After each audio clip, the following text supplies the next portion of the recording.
कुछ राज्य के बारे में चर्चाएं की थी, यही ना।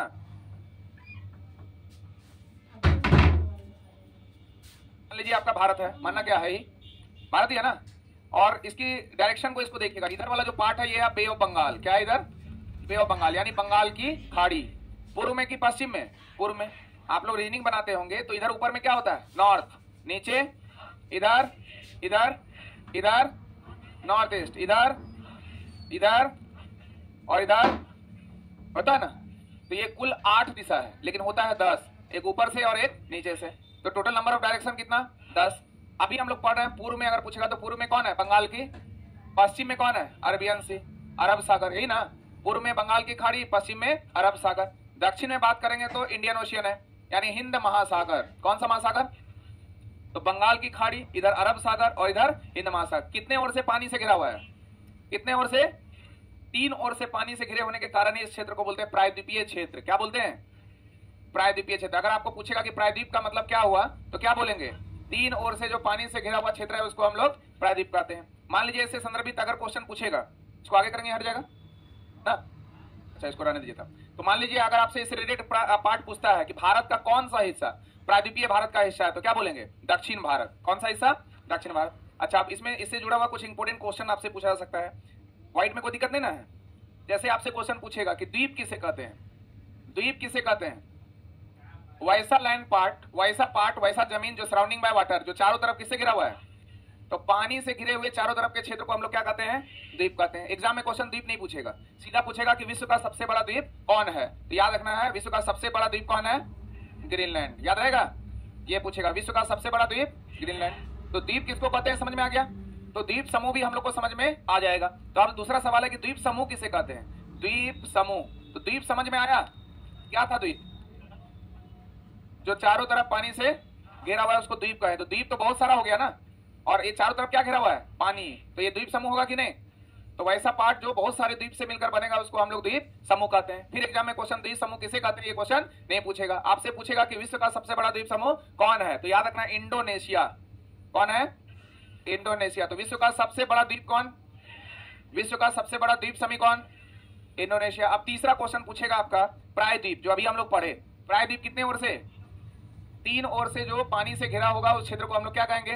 प्रायद्वीप। ये क्वेश्चन एग्जाम में पूछेगा कि प्रायद्वीप किसे कहते हैं? तीनों ओर से जो पानी से घिरा हुआ क्षेत्र है उसको हम लोग प्रायद्वीप कहते हैं। तो विश्व का सबसे बड़ा प्रायद्वीप कौन है? अरब प्रायद्वीप। विश्व का सबसे बड़ा प्रायद्वीप अरब प्रायद्वीप। अब 2 चीज को याद रखिए। द्वीप समझ में आया, क्या था? अच्छा, अब एक होता है पार्ट जिसका नाम है नदी। क्या नाम है? नदी। Flow of water is called river. जब कोई भी जल फ्लो करते रहती है, बहते रहती है, प्रवाहित होते रहती है, उसी को हम लोग क्या बोलते हैं? नदी बोलते हैं। तो नदी क्या हो गया कि फ्लो ऑफ वाटर, यानी पानी का बहाव ही क्या कहलाता है? नदी। अब इसमें लगा देगा नदी द्वीप। क्या लगा दिया? नदी द्वीप। तो नदी तो सर पढ़ा दिए, बता दिए कि जल, बहता हुआ जल को हम लोग क्या कहेंगे? नदी। और सर ने बताया द्वीप क्या है? जो चारों तरफ पानी से घेरा हुआ है। तो मान लीजिए हम ये बना दिए आपका नदी। क्या बना दिए? नदी। ये नदी है? अभी नहीं है, जब तक इसमें पानी नहीं देंगे। अभी पानी फ्लो कर रहा है, अब नदी है। अब ये नदी बन गया। अब नदी में क्या बनाना है? द्वीप बनाना है। तो द्वीप उसको कहते हैं जो चारों तरफ पानी से घिरा हुआ है। तो नदी है तो पानी ही है ना, और बीच में बन गया टापू, और ये चारों तरफ क्या है? पानी है। अब ये नदी द्वीप हुआ, नदी भी है और क्या है? द्वीप भी है। तो इसको क्या बोल दिए? नदी द्वीप। तब फिर क्वेश्चन पूछेगा आपसे कि विश्व का सबसे बड़ा नदी द्वीप कौन है, तो बोलेंगे माजुली। विश्व का सबसे बड़ा नदी द्वीप माजुली। और विश्व का सबसे छोटा नदी द्वीप उमानंदा। उमानंदा। विश्व का सबसे बड़ा नदी द्वीप, विश्व का सबसे छोटा नदी द्वीप, और दोनों मिलेगा असम राज्य में। कहां पर? असम राज्य में। कहां पर मिलेगा? असम राज्य में। और ब्रह्मपुत्र नदी पर। कौन सी नदी? ब्रह्मपुत्र नदी पर, है ना, ब्रह्मपुत्र नदी पर। असम राज्य में ब्रह्मपुत्र नदी पे आपको दिखेगा कौन? माजुली और उमानंदा। कोई दिक्कत है यहां पर? तो विश्व का सबसे बड़ा द्वीप कौन? माजुली। विश्व का सबसे बड़ा द्वीप, विश्व का सबसे बड़ा द्वीप समूह, विश्व का सबसे बड़ा प्रायद्वीप, विश्व का सबसे बड़ा नदी द्वीप, विश्व का सबसे छोटा नदी द्वीप, दोनों किस राज्य में और दोनों किस नदी पर? स्पष्ट है? अब ध्यान दीजिएगा आप लोग, एकदम ध्यान से पढ़ेगा कि क्वेश्चन आपका बन जाएगा, एग्जाम का छूटने वाला नहीं है। अभी जो हम लोग कल थोड़ा चर्चा किए थे राज्य के बारे में, पीछे वाले लोग को दिख रहा है? ज्यादा छोटा नहीं ना हुआ? नहीं दिख रहा है? उधर वाले को दिख रहा है, इधर तो दिखेगा ही ना। अगर नहीं दिखेगा तो उसमें 2 दोष पढ़ते हैं आप लोग, निकट दृष्टि दोष और दूर दृष्टि दोष, है ना, जिसको बोलते हैं मायोपिया और हाइपरमेट्रोपिया। दूर दृष्टि दोष के लिए हम लोग उत्तल लेंस का प्रयोग करते हैं, और निकट दृष्टि दोष के लिए सबको याद था ये? जिनको याद नहीं था ईमानदारी से हाथ उठाइए। अगर झूठ बोलिएगा तो आपका किडनी फेल हो जाएगा। अब ईमानदारी से हाथ उठाइएगा जिनको नहीं जाने। देखो नहीं, देखिए अगर ये नहीं याद है तो ऐसे यार, दूर ऊ से उत्तल होता है क्या? उत्तल हो गया खत्म। तो दूर दृष्टि दोष के लिए क्या हो जाएगा? उत्तल। एग्जाम में अगर दूर तो टीचर लोग को देगा ऊ से क्या मार देना है? उत्तल। कहानी खत्म। अगर दूर के लिए उत्तल हो गया तो निकट के लिए कहानी खत्म। अब जिसको याद नहीं है, जैसे ही पूछ रहा दूर दृष्टि दोष के लिए कौन सा लेंस का प्रयोग है? उत्तल। स्पष्ट हो गया? चलिए आप देखिए, ये भारत का सबसे उत्तरी क्षेत्र जो है यहाँ पर, ये है आपका लद्दाख, जिसमें कुल जिलों की संख्या, यहाँ पर है जम्मू कश्मीर जिसमें कुल जिलों की संख्या। लेकिन ये दोनों केंद्र शासित प्रदेश है ना, हम लोग तो राज्य का चर्चा कर रहे हैं। तो राज्य के नाम में अगर सबसे पहला राज्य आएगा तो कौन? तो हम लोग स्टार्ट करें कल वाला। तो सबसे ऊपर में कौन? हिमाचल प्रदेश के बगल में, उत्तराखंड के बगल में, यूपी के बगल में, बिहार के नीचे, झारखंड के बगल में, वेस्ट बंगाल है ना, यानी पश्चिम बंगाल। पश्चिम बंगाल के ऊपर और सिक्किम के नीचे, पश्चिम बंगाल के नीचे, उड़ीसा के नीचे, आंध्र प्रदेश से अलग हुआ, आंध्र प्रदेश के नीचे, तमिलनाडु के अपोजिट, कौ से केरल, कौ से कर्नाटक के बगल में, गोवा के बगल में, महाराष्ट्र के बगल में, यहीं तक पढ़े थे ना। तो हम लोग पढ़े सबसे ऊपर कौन? हिमाचल प्रदेश, उत्तराखंड, उत्तर प्रदेश, बिहार, झारखंड, वेस्ट बंगाल, सिक्किम, उड़ीसा, आंध्र प्रदेश, तेलंगाना, तमिलनाडु, केरल, कर्नाटक और गोवा, महाराष्ट्र और गुजरात, यही पढ़े ना। अब ये गुजरात के ऊपर बढ़ेंगे तो यहाँ पर है राजस्थान। कौन है? राजस्थान। तो गुजरात के जस्ट बगल ऊपर कौन? ये कौन है? ये कौन है? ये कौन है? सबसे नीचे कौन? तमिलनाडु। अब यहां पर देखिएगा दो राज्य है, पंजाब और हरियाणा, दोनों चिपका हुआ है, पंजाब और चूंकि दोनों की राजधानी है चंडीगढ़, तो दो राज्य की राजधानी एक और एक केंद्र शासित प्रदेश की राजधानी भी एक, जिसका नाम है चंडीगढ़। यानी पंजाब हरियाणा की राजधानी चंडीगढ़ और चंडीगढ़ की भी राजधानी चंडीगढ़। तो क्वेश्चन पूछ देगा दो राज्य और एक केंद्र शासित प्रदेश की राजधानी क्या है? दोनों सेम चंडीगढ़। क्लियर है? तो यहां पर हम लोग पढ़ लिए आसपास सराउंडिंग सारा भारत के राज्य को। अब आते हैं मध्य भारत में। तो मध्य भारत में मध्य प्रदेश, मध्य भारत में मध्य प्रदेश, तो यहां पर हो गया एमपी। क्या हो गया? एमपी। एमपी मतलब मध्य प्रदेश नहीं। तो ये मध्य प्रदेश से अलग हुआ कौन? छत्तीसगढ़। मध्य प्रदेश से अलग हुआ छत्तीसगढ़। मध्य प्रदेश से अलग हुआ छत्तीसगढ़। कोई दिक्कत यहां तक? तो पूरा राज्य हम लोग का इधर का क्या हो गया? कंप्लीट। अभी नॉर्थ ईस्ट वाला बाकी है।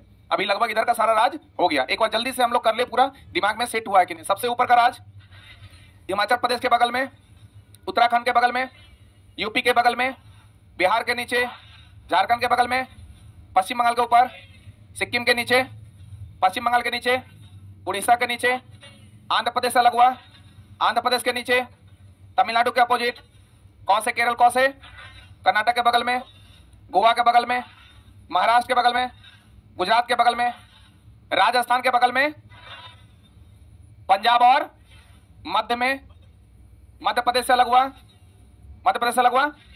स्पष्ट है? अब अगर हम लोग नॉर्थ ईस्ट का बात करेंगे तो नॉर्थ ईस्ट में जो सबसे ऊपर था ये कौन और नीचे में था कौन? वेस्ट बंगाल। तो सिक्किम से मात्र एक राज्य टच करता है, वो कौन है?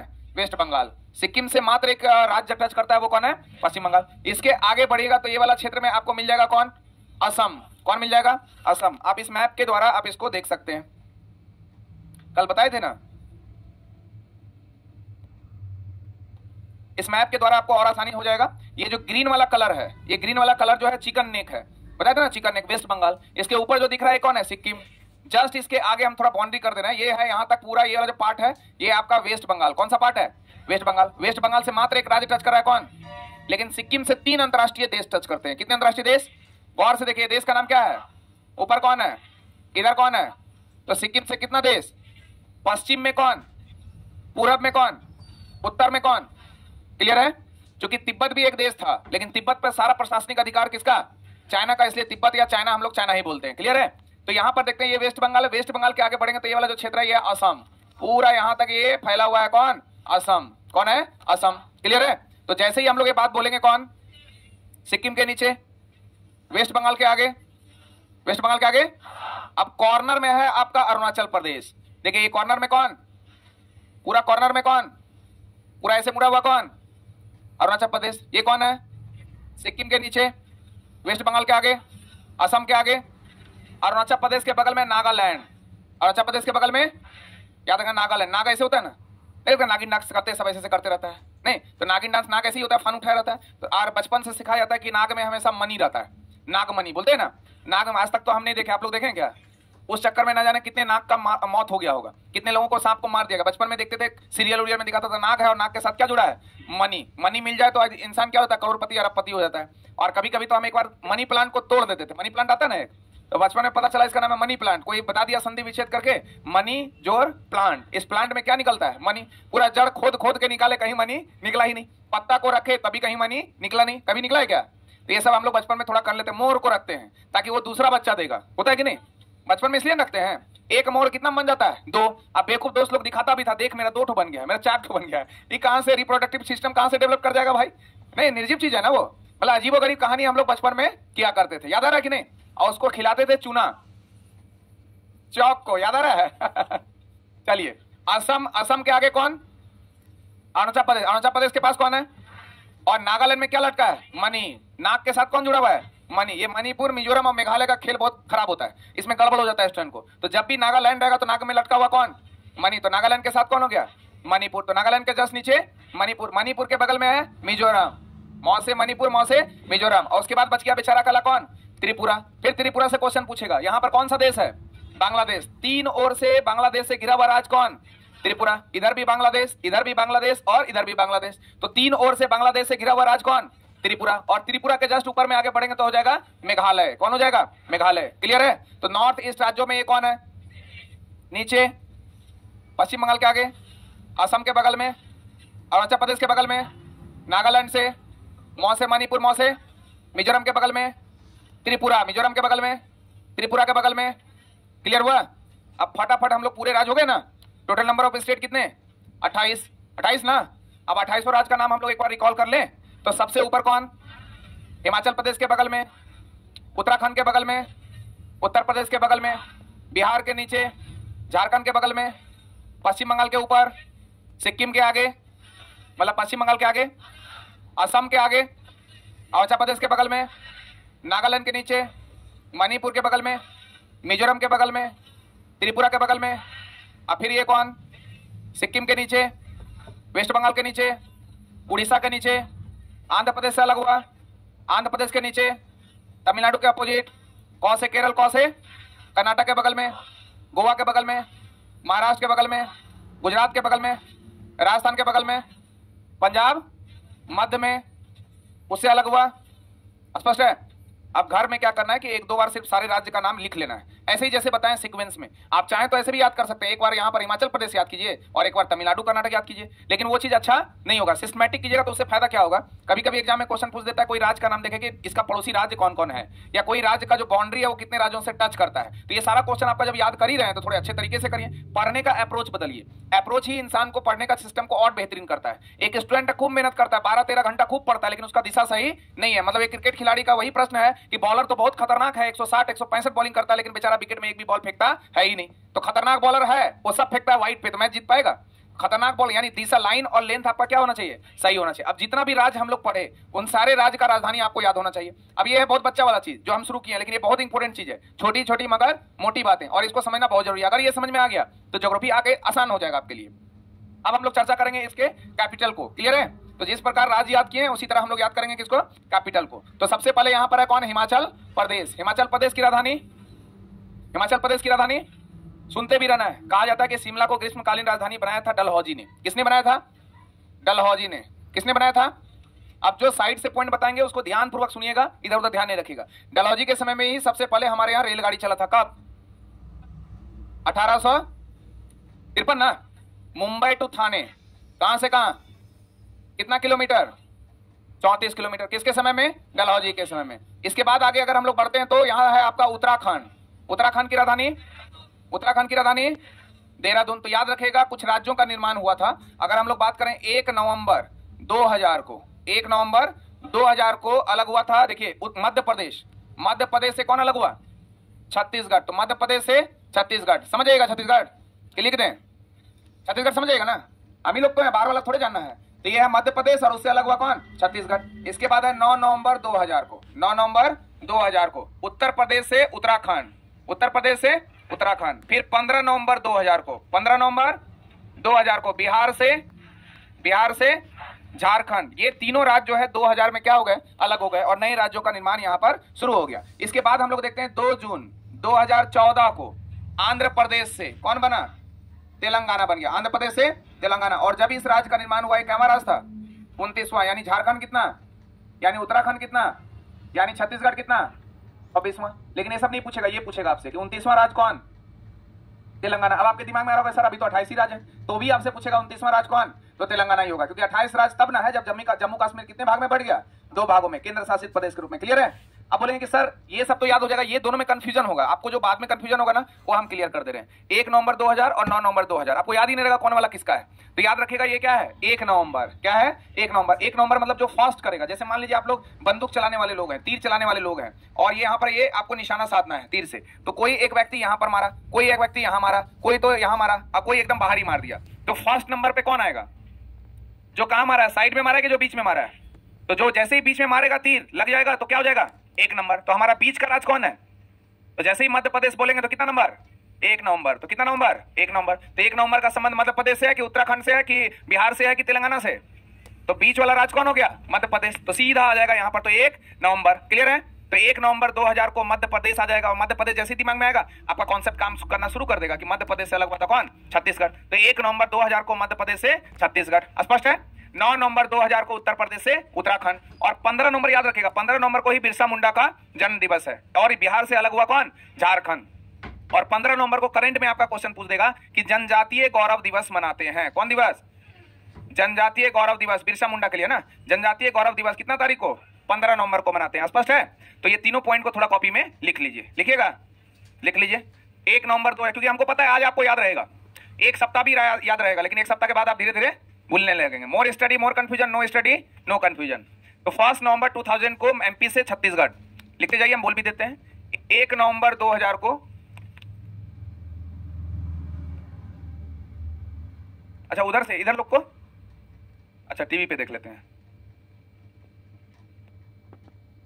1 नवंबर 2000 को मध्य प्रदेश से छत्तीसगढ़, आप शॉर्ट में मत लिखिएगा, सीएच लिख के छोड़ दिया, नहीं लिखिए छत्तीसगढ़। 1 नवंबर 2000 को मध्य प्रदेश से छत्तीसगढ़ का गठन हुआ।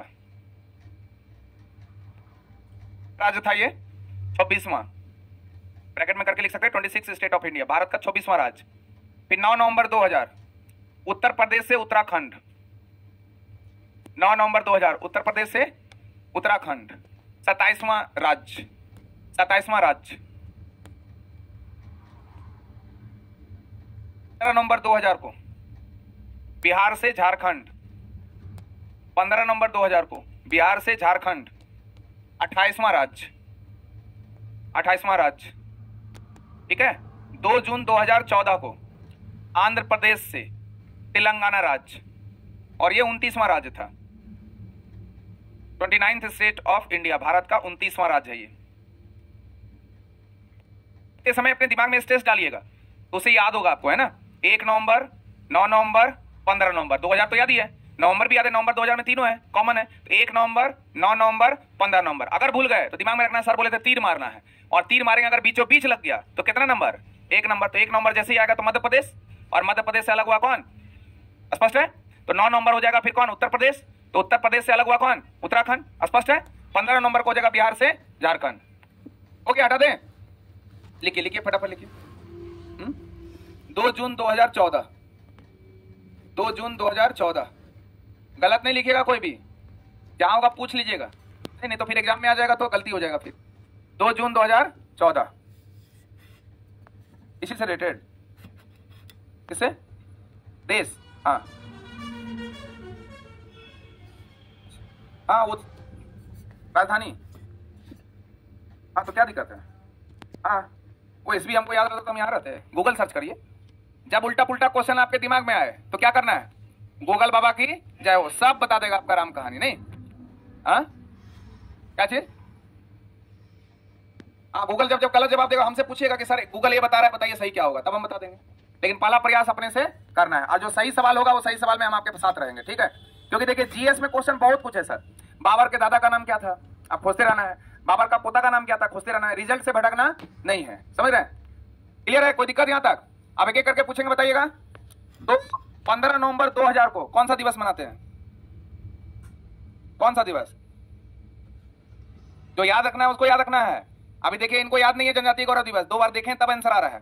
समझना है हम क्या समझाने का प्रयास कर रहे हैं। इलाहाबाद की स्थापना कब हुई, ये सब क्वेश्चन डजंट मैटर। मैटर ये करता है, हम पहले ही दिन बोलते हैं सफलता और असफलता के बीच में क्या है। ये मत सोचिएगा कि सर को जानकारी नहीं है इसलिए ऐसा बोल रहे हैं। हम इसलिए बोल रहे हैं क्योंकि हमने कई असफलताओं को फेस किया है और कई सफलताओं को भी फेस किया है। उसी का अनुभव हम आपको क्या कर रहे हैं, शेयर कर रहे हैं। आखिर मेरा भी रिजल्ट कभी नहीं हुआ था, उसका कारण यही था क्योंकि जब स्टूडेंट सीखता है ना तो उसको बहुत कुछ मन करता है जानने का। हम लोग बैठते थे किताब, तो हम लोग तो कभी पीटी का तैयारी ही नहीं किए, मेंस का तैयारी किए, वो भी विजन आईएएस में। और हम लोग सिर्फ लिखते थे मेंस का ही राइटिंग, कभी भी पीटी का तैयारी नहीं किया और कोई कोचिंग में नहीं पढ़े। विजन आईएएस विजन आईएएस से हम लोगों ने शिक्षा ग्रहण किया था। ये हाथ जो दिख रहा है ना, लिखते लिखते ये पूरा दब जाता था, सिर्फ मेंस का राइटिंग होता था बस। तो उस कंडीशन में याद रखना है कि बहुत सारे चीज आपके पास आएंगे, मन करेगा कि हम बहुत कुछ चीजों को जाने, लेकिन थोड़ा सा मन को क्या करना है, कंट्रोल। जैसे हमको मन कर रहा है बहुत कुछ इसके बारे में बताएं, लेकिन हम अपने मन को क्या किए, कंट्रोल किए, क्योंकि आपका नंबरिया कितना है। अगर हम यूपीएससी जैसा पढ़ा दे इस बैच को तो एक तो कोर्स कंप्लीट नहीं होगा और दूसरा एक भी क्वेश्चन एग्जाम में आने वाला नहीं है। तो जिस तरह का मैच उसी तरह से हम लोग खेलेंगे, ठीक है। अब जो इंपॉर्टेंट चीज है वो आपके यहाँ पर रहेगा और गारंटी के साथ बोलते हैं मैक्सिमम एग्जाम में वो टैली करेगा, वो फंसेगा, गारंटी है। 1 नवंबर 2000 को मध्य प्रदेश से, 9 नवंबर 2000 को यूपी से, 15 नवंबर 2000 को बिहार से और 2 जून 2014 को आंध्र प्रदेश से तेलंगाना राज्य का गठन हो गया। जनजातीय गौरव दिवस कब मनाते हैं, कब मनाते हैं? तो देखिए यहां पर था उत्तराखंड, उत्तराखंड की राजधानी देहरादून। इसके बाद आएंगे उत्तर प्रदेश। कौन प्रदेश? उत्तर प्रदेश की राजधानी, उत्तर प्रदेश की राजधानी बड़ा इमामबाड़ा कहां है? लखनऊ में। एक जगह है जिसका नाम है बड़ा इमामबाड़ा। यूपी के कोई हैं? लखनऊ के कोई हैं? वहां नाम सुनेंगे बड़ा इमामबाड़ा। एक भवन है, बिल्डिंग है, बड़ा इमामबाड़ा और छोटा इमामबाड़ा, दोनों कहां पर है? लखनऊ में। इमामबाड़ा क्या है? एक प्रकार का बिल्डिंग है। जैसे आज एजुकेशन है, गोल घर है, चार मीनार है, कुतुब मीनार है, लोटस टेंपल है, उसी प्रकार का ये एक भवन है जिसका नाम है बड़ा इमामबाड़ा। अब इतिहास में पढ़ेंगे बड़ा इमामबाड़ा की कहानी क्या थी, कौन बनवाया था, कब बनवाया था। तो बड़ा इमामबाड़ा और छोटा इमामबाड़ा दोनों कहां पर है? लखनऊ में। केंद्रीय विष अनुसंधान केंद्र कहां है?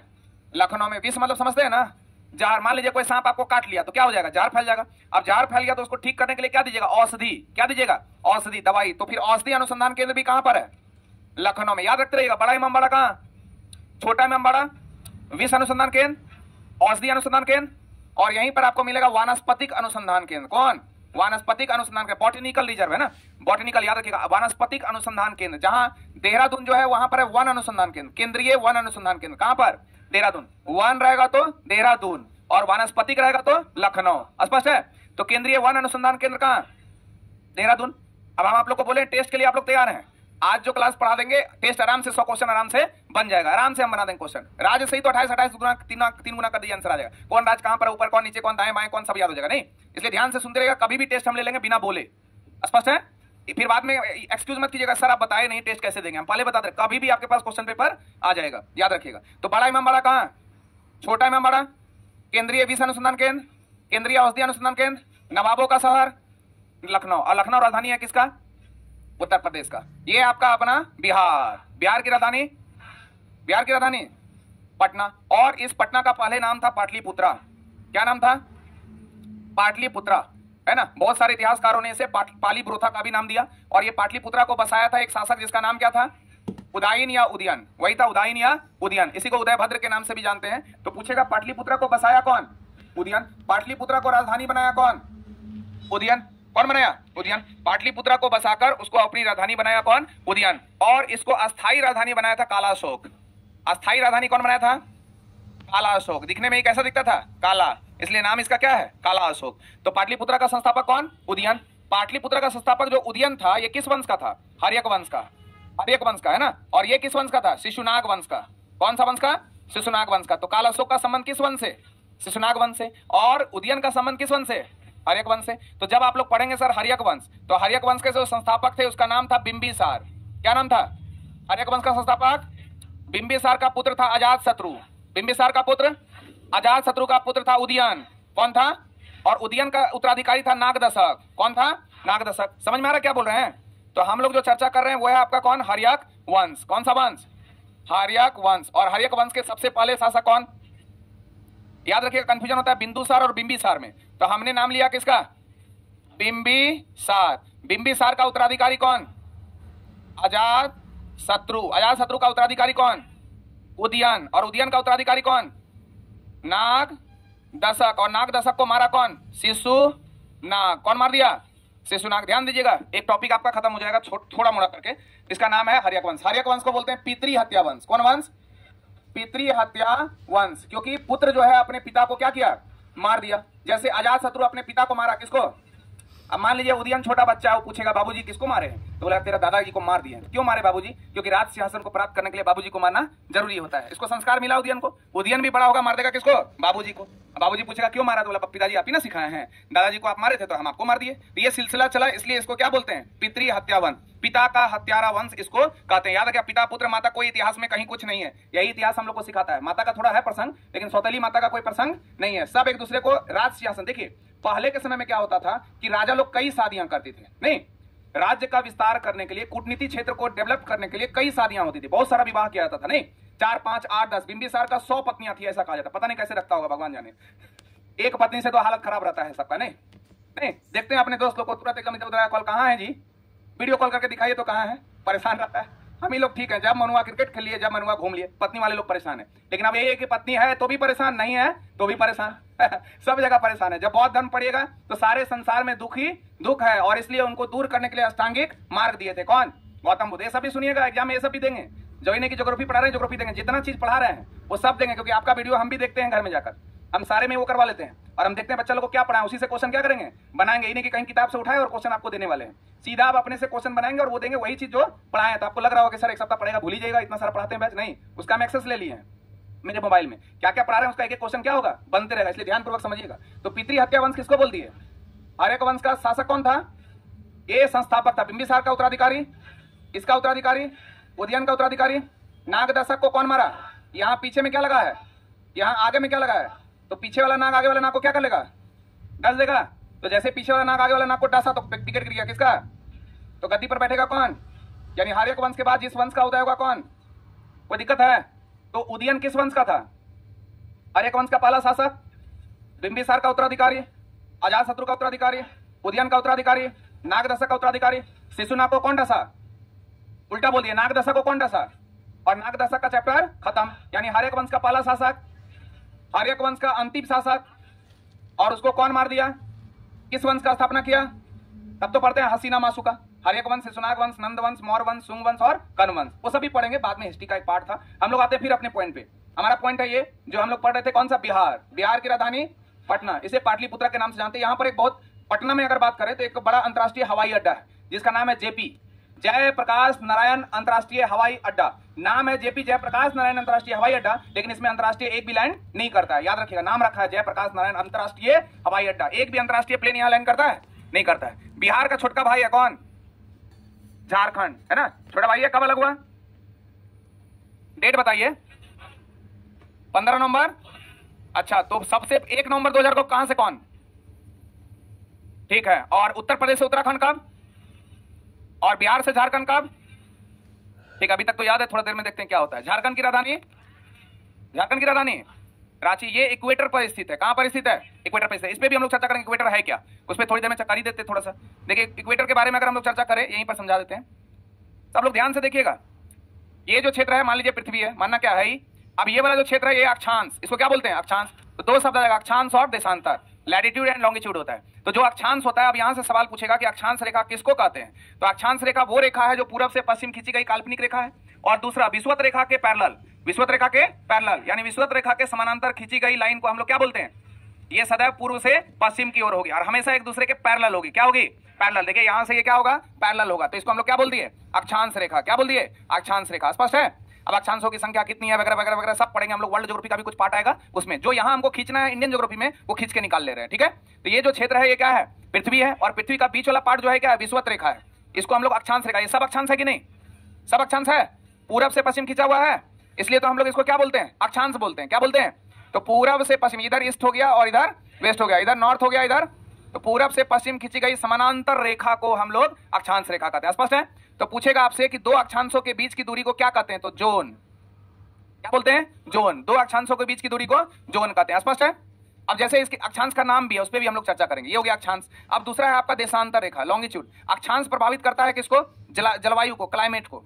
इसको प्रभावित करता है जलवायु को, क्लाइमेट को। अब यहाँ तो देखिए नॉर्थ पोल है, उत्तरी ध्रुव, और यहाँ पर क्या है? दक्षिणी ध्रुव। तो उत्तरी ध्रुव को दक्षिणी ध्रुव से क्या करेगा? मिलाएगा। ये दोनों को मिलाएगा, ये दोनों को मिलाएगा। तो इसको हम लोग बोलते हैं देशांतर रेखा। कौन रेखा? तो देशांतर रेखा उत्तरी ध्रुव को दक्षिणी ध्रुव से क्या करता है?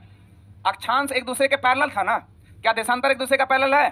बल्कि एक बिंदु से दूसरे बिंदु में क्या कर रहा है, मिला रहा है। सबसे बड़ा अक्षांश रेखा देखेगा तो कहां पर होगा, बीच में, और इस बीच वाला जो लाइन है इसी का नाम है विषुवत रेखा। क्या नाम है, तो पृथ्वी पर सबसे बड़ा लाइन जो होगा अक्षांश का कौन होगा, विषुवत रेखा। बाद बाकी उसका आकार धीरे धीरे क्या होगा, छोटा होगा। अगर हम लोग इसको 3D में पढ़ ले, 3D बना देते हैं हम,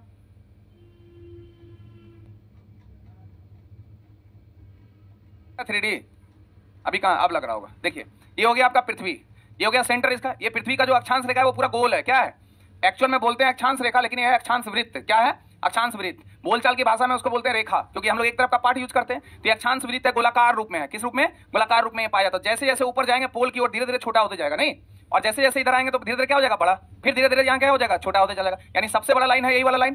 तो अक्षांश देशांतर क्लियर है। तो जो अक्षांश पैरेलल होगा कि नहीं, और जो उत्तरी ध्रुव को दक्षिणी ध्रुव से मिला है, देशांतर रेखा से टाइम हम लोग इंडिकेट करते हैं। किसको, टाइम। तो टाइम से इंडिकेट होता है कौन, लॉन्गिट्यूड, देशांतर। और जलवायु से संबंधित है कौन, अक्षांश। स्पष्ट है। तो अक्षांश का संबंध किससे, कॉपी में नोट करिए, अक्षांश डैश देके जलवायु, देशांतर डैश देके समय। एकदम फास्ट करिएगा। अक्षांश जलवायु को प्रदर्शित करता है, या फिर अक्षांश डैश देके लिखिए जलवायु। घर में फिर उसको थोड़ा पढ़िएगा, बनाइएगा। और देशांतर किसको, टाइम को, समय को। और रेगुलर रहिएगा, गारंटी के साथ बोलते हैं। आप जीएस का बहुत सारे क्वेश्चन, चाहे वो बिहार इंटर वाला हो या कोई भी एग्जाम हो, रेलवे का हो, ग्रुप डी का हो, टेक्नीशियन आने वाला है, एनटीपीसी आने, सब exam, UP police, Bihar police, जितना भी एग्जाम है सब में आप अच्छा कर पाएंगे। हटा दें इसको, क्या हटा दें। तो देखिए दो अक्षांशों के बीच की दूरी को क्या बोले थे, जोन। उसी प्रकार जो दो देशांतर है इसके बीच की दूरी को बोलते हैं गोरे। क्या बोलते हैं, गोरे। क्या बोलते हैं, गोरे। तो दो अक्षांशों के बीच की दूरी को जोन लिख लीजिएगा। दो अक्षांशों के बीच की दूरी को जोन, अक्षांशों के बीच की दूरी को जोन कहते हैं। कल आप लोग, कल कौन सा दिन है, बुधवार। अभी इसके बाद आप लोगों का क्लास नहीं ना है? सभी लोगों का है, नहीं है तो हो या ना हो, कल आप लोग जाकर नोट्स ले लीजिएगा। कल तक आप लोग का नोट्स वहां मिल जाएगा, ठीक है। क्या कल लेने में क्या दिक्कत है, इतना फास्ट दे रहे हैं पहले बताइए, नहीं तो एक आध महीना के बाद देते तो अच्छा लगता है। एक दिन बर्दाश्त नहीं हो रहा है, आज तो शुरू ही किए क्लास, अब बोले हैं कल ले लेना, तो फिर पूछ रहे हैं आज नहीं हो जाएगा। आज होता तो हम नहीं दे देते थे क्या। हम नोट्स लेके क्या करेंगे आप ही लोग के लिए। वो नोट्स बहुत छोटा नोट्स है, और छोटा इसलिए दिए कि आप उसको पढ़ लीजिए। और जो विद्यार्थी पढ़ लेंगे मेरे पास आइएगा कि सर मेरा कंप्लीट हो गया, उससे कितना सवाल पूछेंगे, 5। अगर 5 सवाल जवाब सही दे दिए तो हम नया नोट्स फिर से आपको देंगे। मेरे पास नोट्स का कमी नहीं है, बस लेवल का है। आपको पहला नोट्स दे देंगे इतना मोटा, तो मोटा ताजा बीपीएससी लेवल का, तो आपका ना रिजल्ट होगा और ना बीपीएससी होगा, ऐसे ही बैठे रह जाइएगा डर के मारे। छोटा नोट्स है, कंप्लीट करिए, हम कंप्लीट करवाएंगे उस नोट्स को। कैसे, पेज नंबर दे देंगे और टेस्ट लेंगे, देखिएगा आप लोग सब का सब याद कर जाइएगा। और एग्जाम का एक प्रश्न आपसे छूटेगा नहीं, गारंटी है। लेकिन आप चूंकि 100% गारंटी ले नहीं सकते, क्योंकि जीएस का प्रश्न किसी भी तरह का अंदाज में पूछा जा सकता है। तो दो अक्षांशों के बीच की दूरी को क्या बोले, और दो देशांतर के बीच की दूरी को। अब आपसे सवाल पूछ देगा, मान लीजिए कि दो देशांतरों के बीच की दूरी को क्या कहते हैं। क्या कहते हैं, एग्जाम में क्वेश्चन ऐसे ही फंसाता है। दो, ये सब लिखना नहीं है, देशांतरों के बीच की दूरी को क्या कहते हैं, distance between two longitude is called what. इसको क्या कहेंगे, पहला ऑप्शन देगा कटिबंध, कटिबंध, या फिर इंग्लिश में इसको बोलेंगे जोन। दूसरा ऑप्शन देगा गोरे, ठीक है। तीसरा देगा काले, चौथा देगा चितकबरे चितकबरे, और पांचवा हो सकता है बीपीएससी वगैरह, तो देगा नन ऑफ दीज। अब स्टूडेंट क्या होता है कि पढ़ा तो है, लेकिन ऑप्शन के अनुसार ना छटना, दिमाग खराब होने लगता है उसका। अब जब पहली बार स्टूडेंट बैठ रहा है बहुत दिन के बाद, इस क्वेश्चन का फेस नहीं किया है, तो उसके दिमाग में क्या चलेगा, दो देशांतर। जैसे ही पूछा तो कौन सा टॉपिक का क्वेश्चन है ये, मतलब कौन सा सब्जेक्ट, ज्योग्राफी, तो उसके दिमाग में हैंग क्या, अरे ये तो क्वेश्चन किसका है, ज्योग्राफी का है। अब वो जैसे अचानक से करता है, वो ज्योग्राफी का है। अब ज्योग्राफी के अनुसार आप अपना आंसर लगाना शुरू करेंगे। पहला है जोन, ये तो लग रहा है ज्योग्राफी का। गोरे गोरे का ठीक था, इन गोरे के साथ क्या देखा, काले। अच्छा बेवकूफ बना रहा है, गोरे, फिर क्या दिया है, काले, फिर क्या दिया है, चितकबरे। तो समझ जाएगा यहाँ पर कुछ लिखा है क्या, मतलब फालतू का ही हम लोग यहाँ बनाएंगे क्या, तो ऑटोमेटिक काट देगा, आंसर कहाँ चल जाएगा, जोन। लेकिन वो बोर्ड वाला बड़ा साथी रहे, वो आपको पूरा फंसाने का बंदोबस्त रखा है। इसलिए जब भी क्वेश्चन आए तो ऑप्शन मत पढ़िएगा।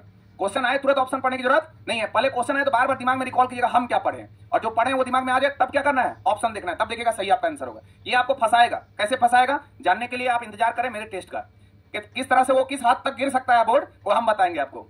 तो दो देशांतरों के बीच की दूरी का आंसर क्या हो जाएगा, गोरे हो जाएगा। समझ में आ रहा है ना। चलिए आगे, तो यहाँ पर ध्यान दीजिएगा। अभी जो हम लोग पढ़े कहाँ, बिहार झारखंड, ये है कौन, वेस्ट बंगाल। कौन है, वेस्ट बंगाल। और वेस्ट बंगाल की राजधानी कौन है, कोलकाता। कोलकाता का वास्तुकार कौन था, जॉब चार्नक, यही था ना। देखिए कुछ वास्तुकार है, उसको हम बता दे रहे हैं, ध्यान रखिएगा। जैसे आपसे पूछेगा दिल्ली, नई दिल्ली है ना, नई दिल्ली का वास्तुकार कौन था, लुटियंस। लुटियन, लिखने का जरूरत नहीं है। हाँ, अगर लिखते लिखते आप लिख पा रहे हैं तो लिख लीजिए, कोई दिक्कत नहीं। नई दिल्ली का कौन हो गया? लुटियंस। भुवनेश्वर, कोनिसबर्गर, राष्ट्रपति भवन,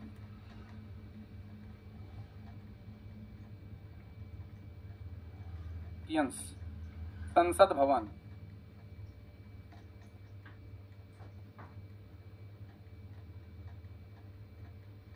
और बेकर, कोलकाता,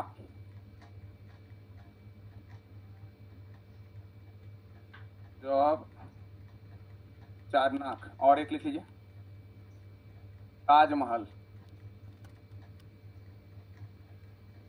उस्ताद अहमद लाहौरी, उस्ताद अहमद लाहौरी। जल्दी से इसको सुनिए, आप लिखने का प्रयास नहीं करिएगा, ठीक है?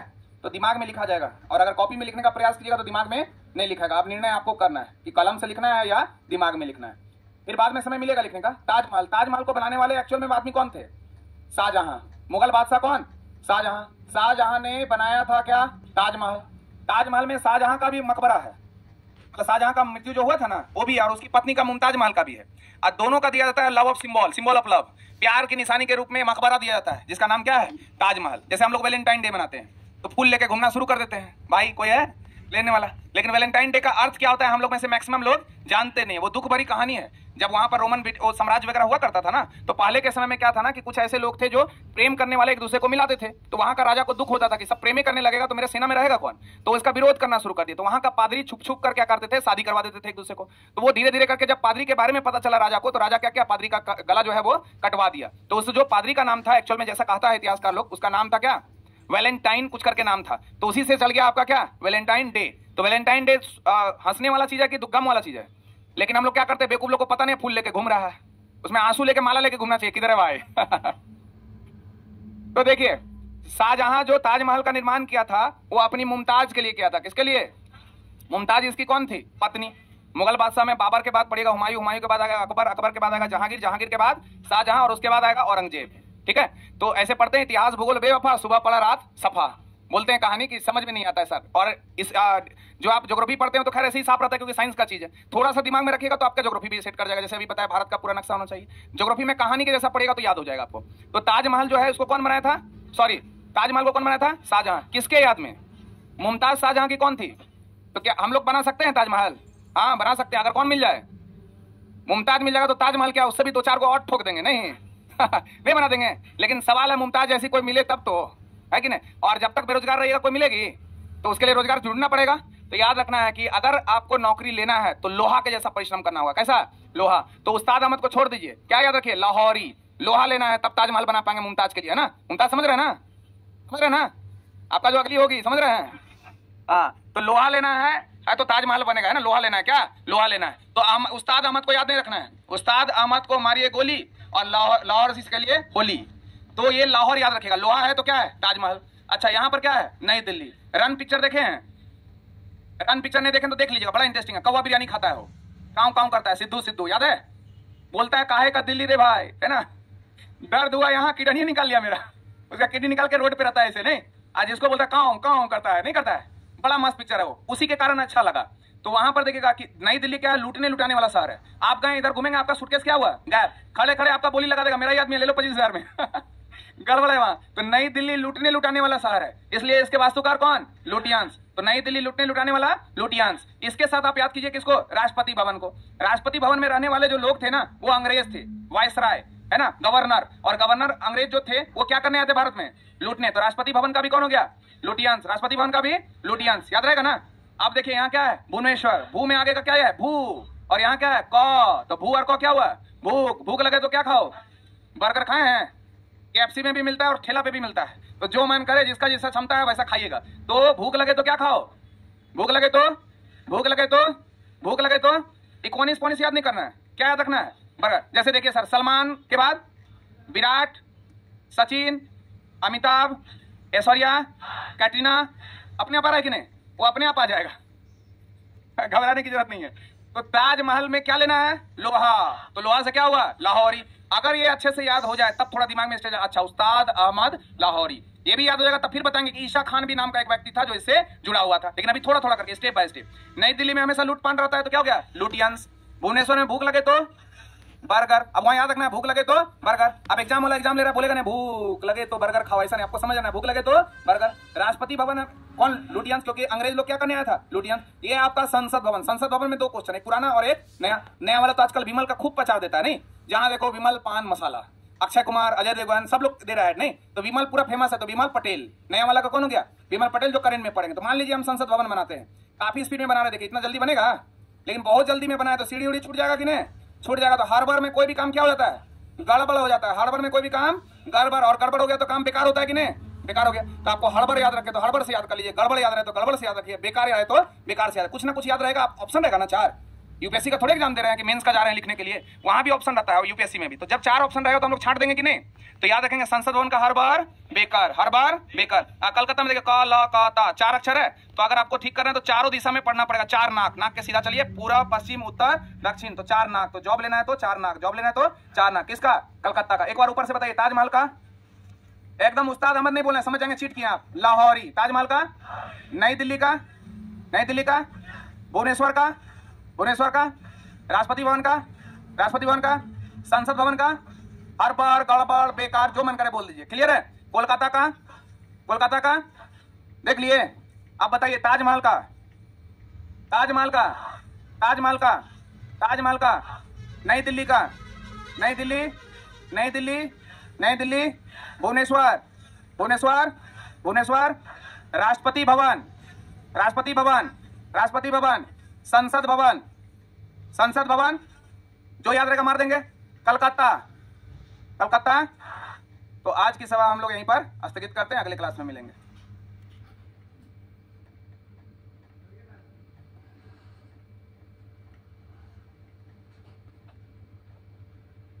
आराम से निकलिएगा सभी लोग, आराम से निकल